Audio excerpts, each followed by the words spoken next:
ఏమైంది మోషి? ఏదో పొట్ట తిప్పలు బాస్. అవి పొట్ట తిప్పలు కావు, నా ప్రసాదం కక్కుర్తి పడి తింటే వచ్చిన తిప్పలు.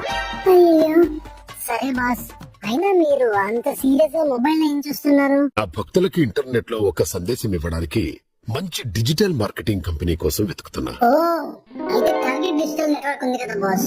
క్వాలిటీ, క్రియేటివిటీ, అనుభవం, మంచి పోర్ట్ఫోలియో కూడా ఉంది. అయితే పిలిపించు. Okay boss. యాక్షన్. ప్రతి ఏటా మీరు నా పట్ల చూపించే భక్తి వర్ణనాతీతం. కానీ ఈ సంవత్సరం కూడా ప్లాస్టర్ ఆఫ్ ప్యారిస్ తో చేసిన విగ్రహాలనే ఎక్కువగా చూశాను. వచ్చే సంవత్సరమైనా మట్టి విగ్రహాలని ఉపయోగించండి, పర్యావరణాన్ని కాపాడండి. పోటీ పడి పెద్ద పెద్ద విగ్రహాలు చేసి ప్రమాదాలను నా పేరుతో కొని తెచ్చుకోవద్దు.